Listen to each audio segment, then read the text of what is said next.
what's up? It's Joshua. You want to hear one of the very first stories of the squirrel? Not of the squirrel, of the manifestation, right? Okay. When I still had a house, and I had one condo, finally had a place to live. I was trying to chill before I had a pet demon. This is like after the pet demon. Like, anyway, I'm sitting there, and my phone just goes blank, right? Shuts off. That's because the phone bill.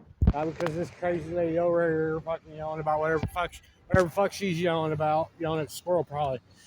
Squirrel about her. When yelling at me. Shut up! How about that? Shut the fuck up! You can kindly shut the fuck up. Because you're not even fucking talking about anything. I'm trying to tell my story about manifestation. I don't need to hear you yelling at the squirrel or whatever the fuck you're yelling at. I already had a pet demon. I was just telling a story about the pet demon. Anyway, my phone goes blank, right?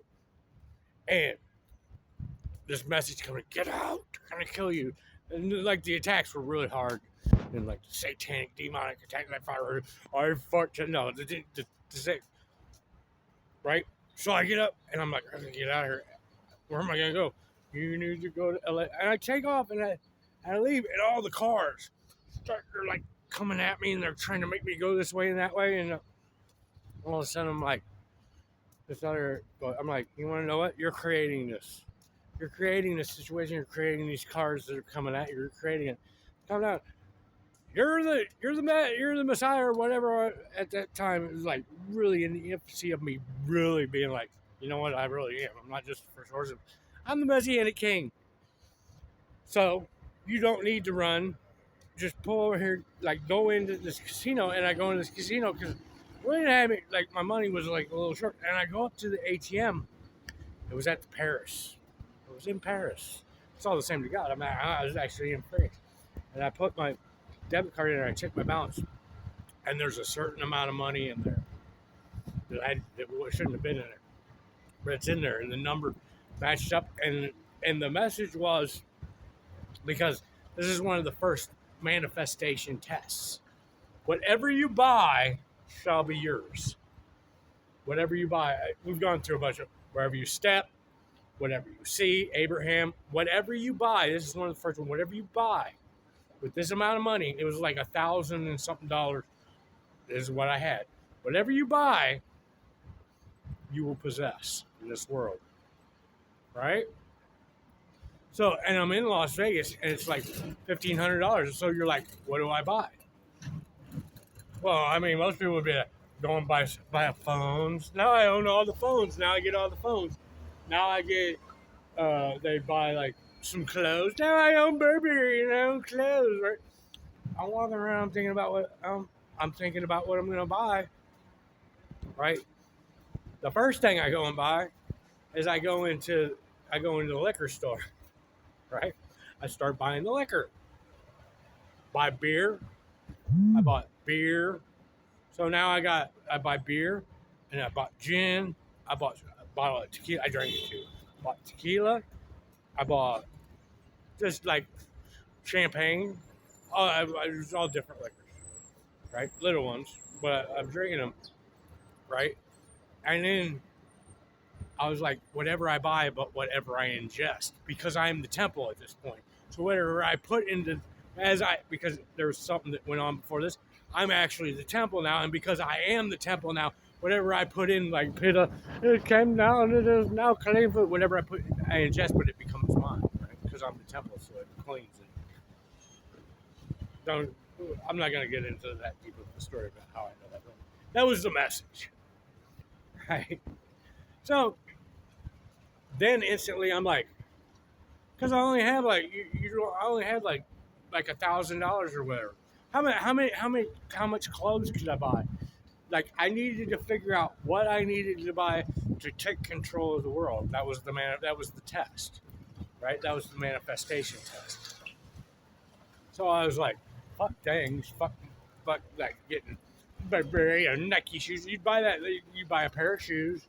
You'd buy an expensive bag or whatever. And yeah, I own all the clothes, and that's it. You'd be broke.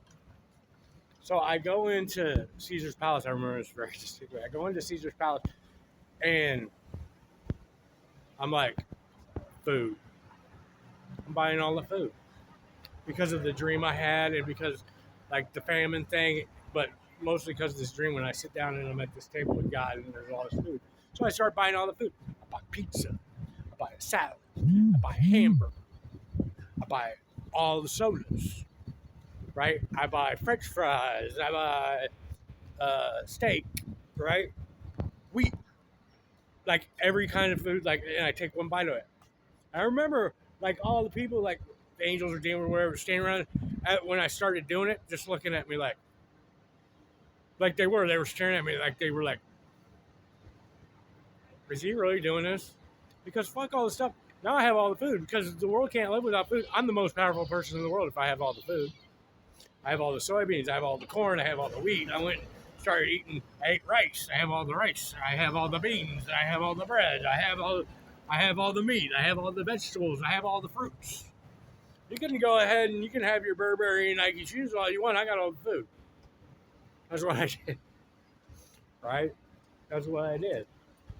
I went and bought all the food. It took me like a minute, like, and then I got this message like that came to me. It's like, and this is when I didn't really know. This was one of the messages telling me you're David.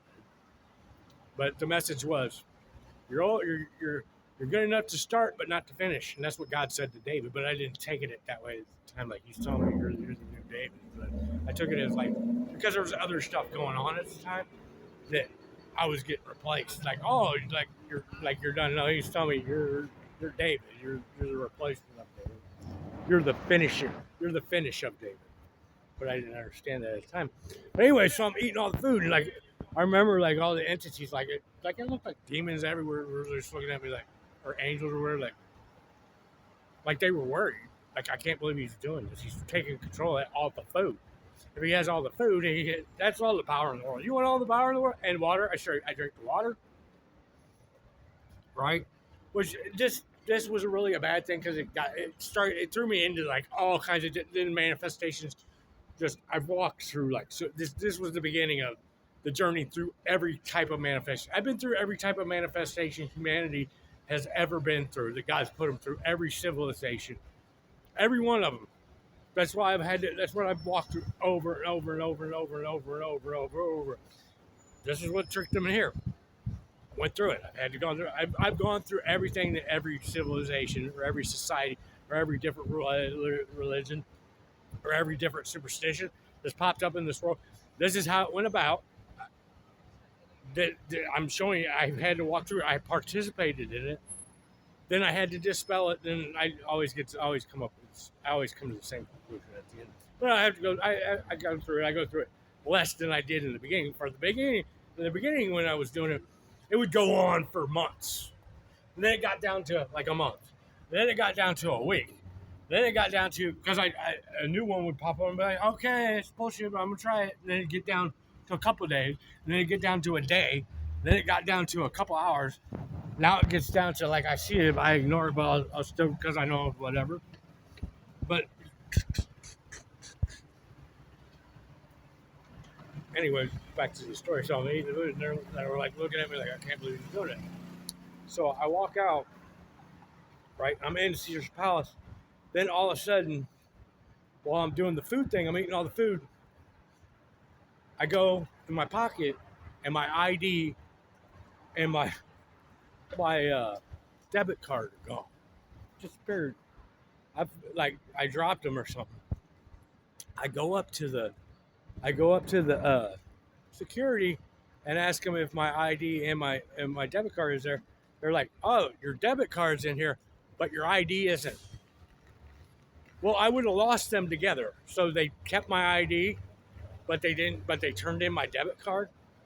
No, because if my ID's in there, I can get my debit card. Right? I need my debit card because I'm going to have to go get a new ID, but I can't get my ID without the money that's on the debit card. So it's like this contradictory situation that I'm all of a sudden in. Right? Because I'm like, I can't get any more money. God always waits till I'm out of money completely. Like there's no when I spend my last dollar, that's when my phone will disappear. I'll be like, oh, I'll be cool. I'll just get a couple of dollars out tomorrow. I got this money in the bank. And that's when my ID will disappear. That I won't be able to go into the bank. It's right after it's always after I spend my last dollar that I have in my pocket, tangible money that I have. My phone will disappear, my ID will disappear, or my debit card will disappear. One of the things that I need in order to get that or get whatever to get to the next place will disappear. It happens all the time. I don't even know how many IDs, phones, keys, whatever, debit cards just disappeared into thin air.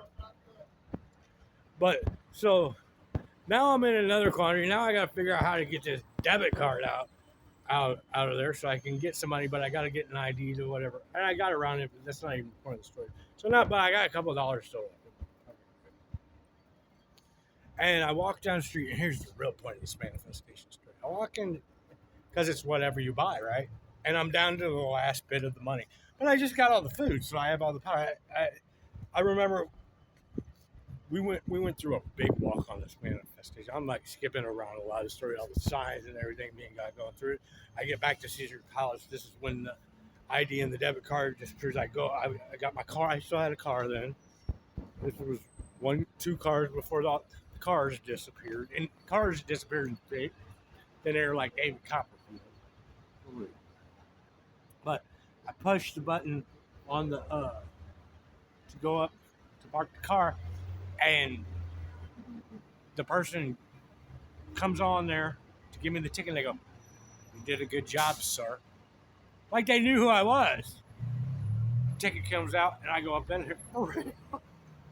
I've had stuff like that. So I go up in there, and I got a little bit of money left, and it was like the manifestation of this one was I had to do it before a certain amount of time.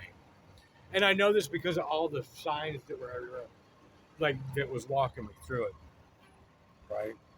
Which was the big thing. I'm walking down the street. I got a couple bucks left, and there's still time left, right, for me to buy something. And this is the really real point of the story, right? I walk in to this CVS. And there's these dice.